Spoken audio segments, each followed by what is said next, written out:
Hello guys, smart math channel पर आपका स्वागत है। आज मैं आपके लिए फिर इम्पोर्टेंट क्वेश्चंस लेकर आया हूं। जैसे आप देख सकते हो जो कि एसएससी सीपीओ 2016 में आया है। ऐसे क्वेश्चंस लगभग हर एग्जाम में पूछे जाते हैं।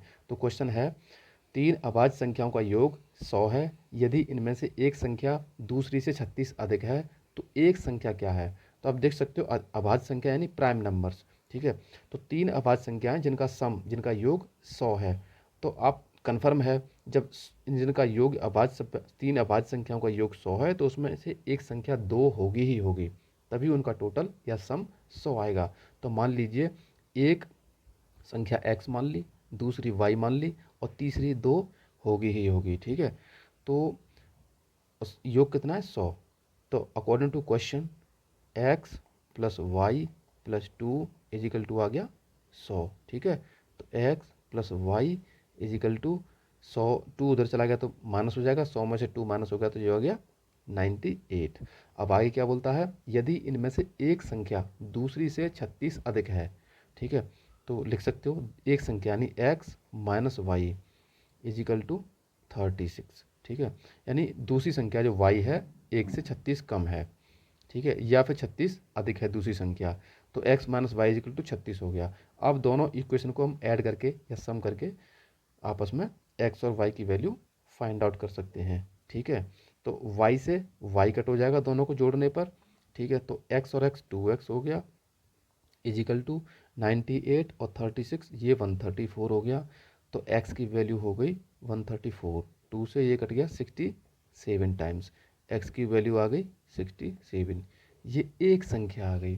ठीक है, अभी दूसरी संख्या देखते हैं। अब x की वैल्यू किसी एक इक्वेशन में रख दीजिए। मान लीजिए हम रख देते x plus y equal to 98 में, तो x की वैल्यू रख दी 67 प्लस वाई इजिकल टू 98। ठीक है, तो y इजिकल टू 67 उधर चला जाएगा तो 98 माइनस 67, तो y की वैल्यू आ गई 31।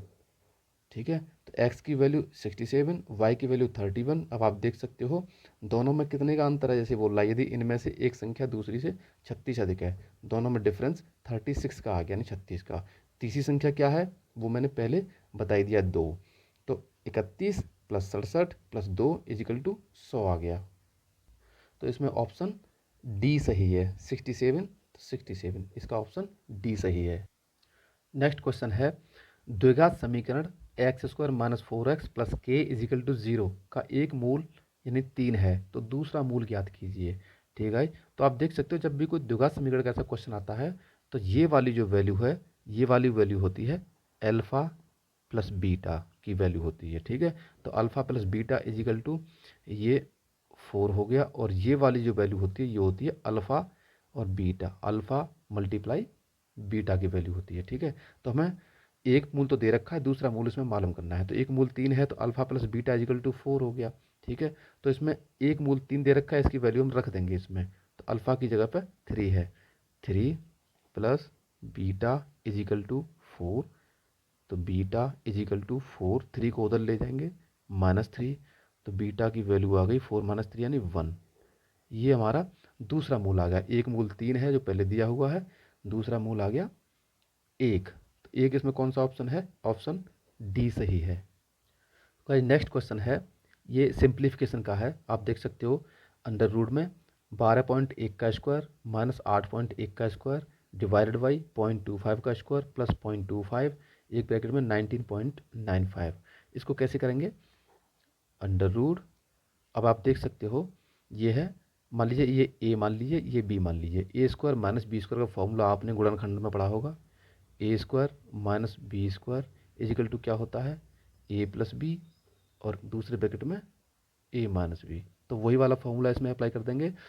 तो 12.1 प्लस 8.1 एक ब्रैकेट में, दूसरे में 12.1 माइनस 8.1।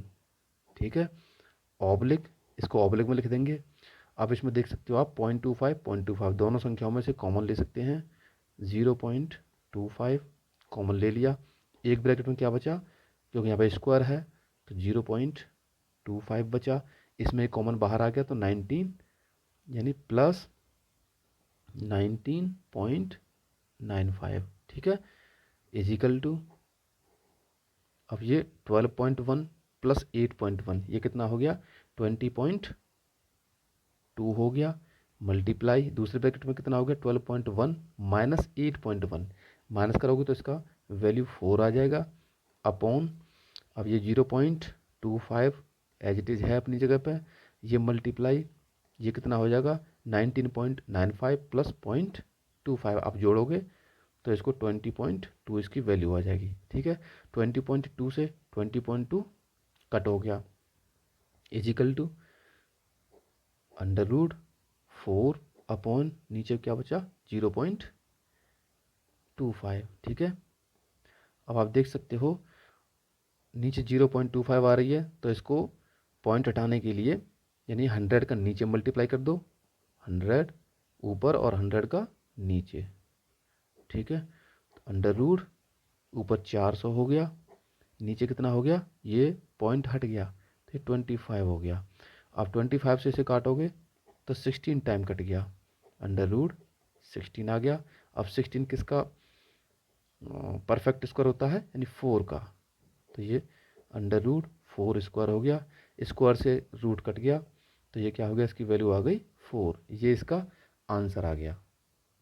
नेक्स्ट क्वेश्चन है, एक चिड़ियाघर में कुछ खरगोश तथा कबूतर हैं, उनके सिरों को गिनने पर सिरों की कुल संख्या 340 है तथा पैरों को गिनने पर पैरों की संख्या 1060 है, तो कबूतरों की संख्या ज्ञात करिए। ठीक है, अब इसमें न तो हमें खरगोश पता न कबूतरों की संख्या पता, दोनों ही अननोन है, पूछ रहा है कबूतरों की संख्या। तो आप देख रहे हो खरगोश की संख्या, खरगोश के पैर कितने होते हैं 4 होते हैं, और कबूतर के पैर कितने होते हैं 2 होते हैं। ठीक है, 2 पैर कबूतर के और इसके 4 पैर, तो 4 पैर को हम 2 + 2 लिख सकते हैं ना। ठीक है, 4 पैर 2 + 2, तो अब देखते हो आप क्वेश्चन में उनके सिरों को गिनने पर सिरों की कुल संख्या 340 है, तो सभी जानवर के सिर एक ही होता है, तो 340 सिर हैं तो मतलब 340 जानवर हो गए। ठीक है, तो दोनों, तो अब देखो जानवरों की संख्या इजिकल टू 340। ठीक है, अब खरगोश कबूतर दोनों के 2-2 पैर हैं। ठीक है, तो खरगोश और कबूतर की संख्या कितनी है इसमें 2 मल्टीप्लाई कर दो, मल्टीप्लाई यानी 340 मल्टीप्लाई 2, क्योंकि दोनों के 2-2 पैर, इसके 4 हैं अभी हम 2 ही ले रहे हैं, तो ये कितना आ गया 34 दूनी 68, 680 आ गया। 680 क्या आ गई, ये पैरों की संख्या आ गई, पैरों की संख्या। अब 680 पैरों की संख्या हमारी कैलकुलेशन के अनुसार आ रही है, लेकिन क्वेश्चन में देखोगे कि सिर को गिनने पर 340 होते हैं, लेकिन पैरों को गिनने पर पैरों की संख्या 1060 है, तो ये अंतर आ रहा है। 1060 है, हमारा आ रहा है 640 680, तो 1060 में से 680 हम माइनस कर लेंगे, ये आ गया 680 माइनस कर लेंगे 380 आ गया। ठीक है, ये 380 आ गया, तो भैया ये 380 जो पैर बच रहे हैं ये पैर किसके हैं, क्योंकि हमने खरगोश के 2 पैर पहले छोड़ दिए। ठीक है, तो खरगोश के जो 2 पैर हैं वही हैं 380। ठीक है, तो इससे हम इसको डिवाइड कर देंगे तो खरगोशों की संख्या आ जाएगी, खरगोशों की संख्या इजिकल टू 380/2, यानी ये आ गया 190 कितनी आ गई खरगोशों की संख्या। लेकिन पूछ क्या रहा है कबूतरों की संख्या, तो ये कबूतरों की संख्या ज्ञात करने के लिए अब क्या है, आप देख सकते हो कि कुल संख्या कितनी है 340, 340 में से 190 माइनस कर दीजिए, वो कबूतरों की संख्या आ जाएगी। देखते हैं, कबूतरों की संख्या equal to 340 minus 190 equal to ये आ गई 150, तो 150 आ जाएगी आपकी कबूतरों की संख्या, और खरगोशों की संख्या 190। तो गाइस आप मेरे साथ ऐसे ही बने रहिए, और मैं आपके लिए डेली एक नया वीडियो लेकर आता रहूँगा, और हर वीडियो में आपको नए नए और एग्ज़ाम के लिए इम्पोर्टेंट क्वेश्चंस लेकर आऊँगा। तो प्लीज़ चैनल को सब्सक्राइब, लाइक और शेयर ज़रूर कर दें। Thank you for watching this video.